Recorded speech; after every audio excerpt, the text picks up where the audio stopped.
प्रेम से बोलिए गुरु भगवान की जय। देवियों एवं सज्जनों, फिर अगले भाग में उपस्थित हो। तो सारे उम्र मनुष्य धोखा में खो देता है। जो सही कर्म है उधर किसी का ध्यान ही नहीं जाता है, केवल मोह माया और सांसारिक प्रपंच में अपना उम्र व्यतीत कर लेता है और बाद में केवल अफसोस हाथ लगता है, दुख हाथ लगता है, रोग शोक यही हाथ लगता है। लेकिन समय रहते कोई जागने के लिए, समझने के लिए तैयार ही नहीं होता है। तो इसीलिए महापुरुष लोग बताते हैं, जो उम्र सब धोखा में खो दिले बाबा। सारे उम्र धोखा में ही लोग बिताते हैं। जब समय आता है, जब काल का फेरा पड़ता है, तब मनुष्य को ज्ञान होता है। तब तक बहुत देर हो चुका रहता है, कुछ समझ में नहीं आता है। तो समय से पहले चेतने के लिए महापुरुष लोग संकेत करते हैं, चेतिए। नहीं चेते तो फिर समय चूक के हो, फिर सब कुछ छूट जाएगा। जो बहुमूल्य जीवन मिला है हीरा का, उसको आप कौड़ी के दाम में बेच के जा रहे हैं, कुछ हाथ नहीं लगा। तो एक बार की बात है, एक लड़की थी, बहुत अच्छे परिवार की थी, अच्छा शिक्षा दीक्षा था, अच्छा उसका माता पिता सब कुछ अच्छे थे, कहीं से कोई कमी नहीं। तो उस लड़की की शादी हुआ। लड़की के जहाँ शादी हुआ वो भी परिवार बहुत अच्छे, पढ़े लिखे, घर परिवार सब संपन्न था, कहीं से कोई कमी नहीं था। तो जब लड़की की शादी हुई तो कुछ दिन के बाद उस लड़की के दरवाजा पर एक युवा सन्यासी आ गए। और युवा सन्यासी के जब वो लड़की देखी तो उस सन्यासी के पास आई और उस सन्यासी से वो लड़की पूछी, बाबा बहुत जल्दी आ गए। तो सन्यासी बोले, जो हाँ बहुत भय लग रहा था, इसलिए भय के कारण हम जल्दी आ गए। तो उस लड़की के ससुर जी दरवाजा पर ही बैठे हुए थे, तो सुने अपनी बहू की बात। तो उनको बहुत आश्चर्य हुआ। एक तो वो अपरिचित आदमी आई बहू है और उस सन्यासी से बात कर रही, या कैसे बात कर रही है समझ में नहीं आ रहा है। उसके बाद सन्यासी और लड़के के बीच में बात होने लगा। बहुत देर बात होने के बाद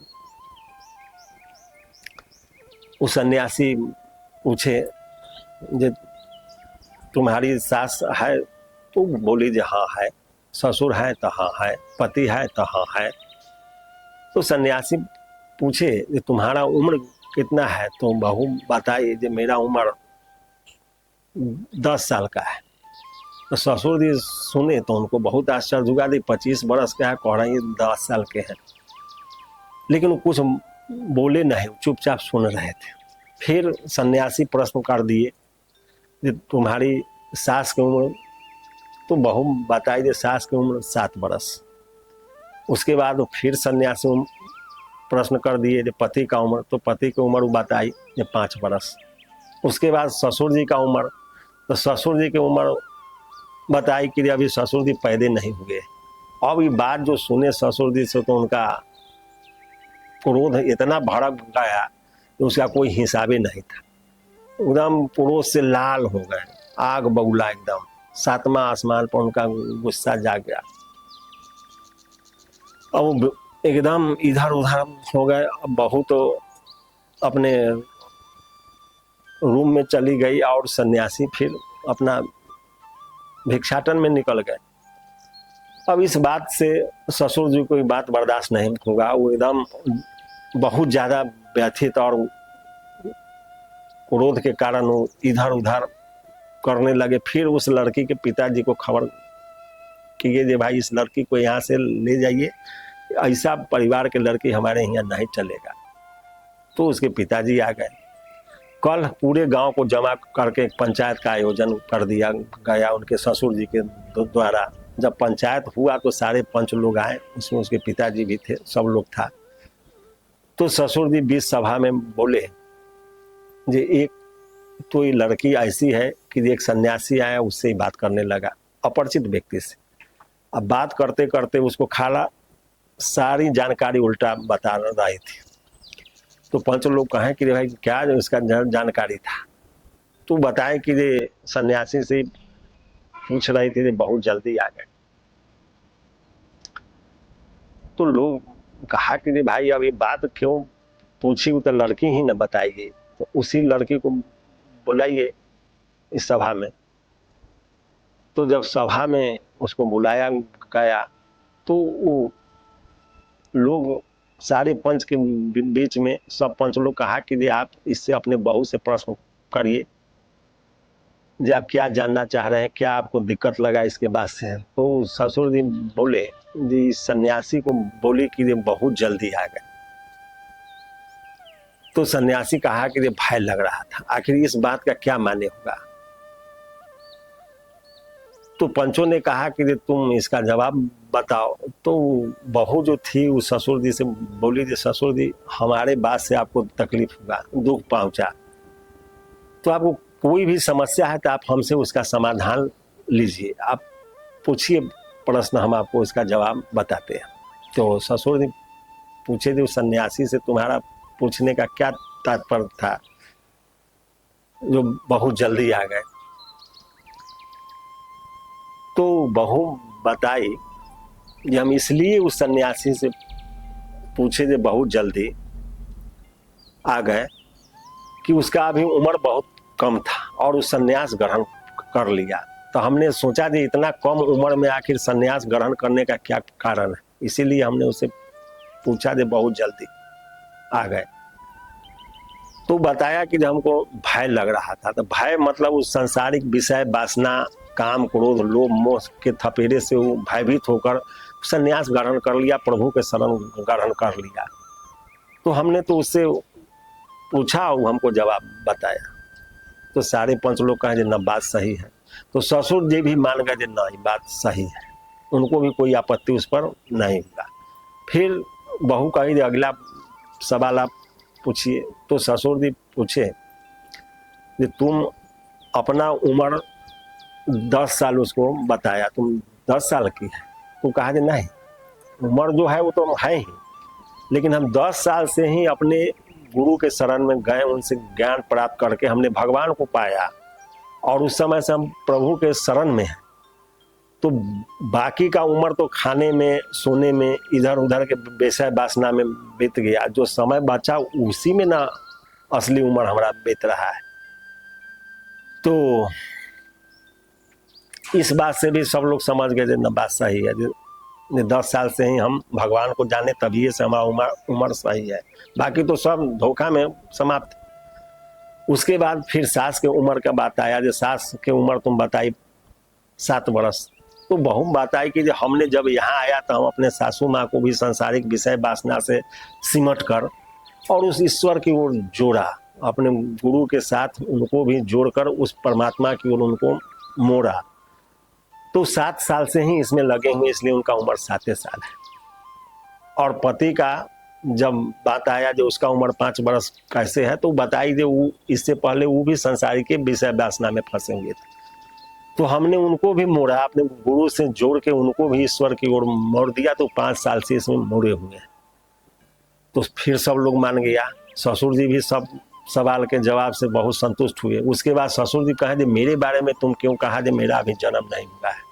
तो कहा अभी तक आपका जन्म नहीं हुआ है, आप न कोई गुरु के शरण में है न प्रभु के शरण में है, आप सांसारिक विषय वासना में फंसे हुए हैं, लोभ में फंसे हुए हैं, मद अहंकार में आपका समय बीत रहा है, जो हम बड़ा है, बहुत मान प्रतिष्ठा में आप फंसे हुए हैं। तो इसलिए हमने बताया उस सन्यासी से आपका जन्म नहीं हुआ, जब आप ईश्वर की ओर मुड़िएगा तब ना आपका जन्म होगा, इसलिए हमने कहा कि आपका जन्म ही नहीं हुआ। तो ससुर जी और पूरा समाज इस बात को माने दे नहीं, बात तो बहुत दूर का है और इसका कोई काट नहीं है। तो ससुर जी अब भरी सभा में लज्जित हो गए और अपने बहू के चरण पकड़ लिए और कहे कि तुम तो साक्षात देवी हो और हमारे घर की लक्ष्मी, तुम्हारे ऐसे धर्मात्मा जिस घर में जाएगा उस घर का उद्धार हो जाएगा। और आज तुम हमारी आंख खोल दी। इससे पहले हम मद में मतायल रहते थे, हमको कुछ समझ ही नहीं आता था, हम धन दौलत के बस में पड़ करके इस संसारिक लोभ लालच में अपने समय को व्यतीत कर रहे थे। लेकिन आज ने तुम जो बात बताई, इससे तो हमारा ज्ञान ही खुल गया। और उसके चरण पकड़कर ससुर जी रोने लगे। फिर बहू उनको उठाई और कही कि इसमें रोने का कोई काम नहीं है, आप उस प्रभु की ओर मुड़ जाइए। जितना समय आप इधर संसार में जो लगा रहे हैं, उसे समय काट के थोड़ा उस ईश्वर की ओर लगाइए, आपका भी उद्धार हो जाएगा, आपका भी कल्याण हो जाएगा, इसमें कोई संदेह नहीं है। तो कहने का तात्पर्य है, जो उम्र तो बीतता जा रहा है, हर श्वास निकलता जा रहा है, एक एक श्वास का महत्व है। अभी श्वास जो निकल गया बाहर, वो यदि अंदर नहीं आएगा तो संसार में किसी के पास कोई सामर्थ्य, कोई शक्ति, कोई बल नहीं है, कोई धन दौलत ऐसा नहीं है जिसके द्वारा उस श्वास को आप भीतर कर सकते हैं। तो ईश्वर के दिया हुआ एक बहुमूल्य उपहार है, इसको व्यर्थ में नहीं खोना चाहिए। इसीलिए महापुरुष लोग बताएं जो श्वास श्वास पर राम जपो, व्यर्था श्वास जनिक होए, न जाने इस श्वास का आवन होए न होए। यह श्वास को आप यदि व्यर्थ में खो रहे हैं तो इसका कोई ठिकाना नहीं है कि कब आएगा कि नहीं आएगा। और जितने गलत विषय वासना है उसको आज सब लोग, हम लोग आज ही उसको करना चाह रहे हैं। लेकिन जो ईश्वर की प्राप्ति का मार्ग है, ईश्वर के भजन का मार्ग है, ईश्वर को जानने का मार्ग है, उसको हम लोग कल पर टालते हैं। अभी उम्र बचा हुआ है, अभी हमारा उम्र नहीं हुआ है, उम्र होगा तब होगा। यदि प्राण पखेरु आज ही उड़ गए तो उम्र कब आएगा? कल तो कभी होता नहीं है। इसलिए आज से ही उस प्रभु के शरण ग्रहण करिए और मन वचन कर्म से सारे चतुराई छोड़ के और राम नाम का भजन करिए। एक राम नाम ही आपको इस संसार से पार कर सकता है, बाकी दूसरा कोई उपाय नहीं है। आप जितने दूसरे उपाय से छूटने का उपाय करिएगा उतने फंसते चले जाइएगा। इसलिए सब चतुराई छोड़कर राम राम राम जीवा, जौले तू न जपी है, तौले तू जहां भी जाए तीनों ताप तपी है। इसलिए राम राम राम जपते रहिए, कल्याण निश्चित होगा। व्यर्थ के उलझन में समय को मत समाप्त करिए, थोड़ा समय काट के उस प्रभु की ओर लगाइए, उद्धार निश्चित होगा। फिर अगले भाग में जय गुरुदेव।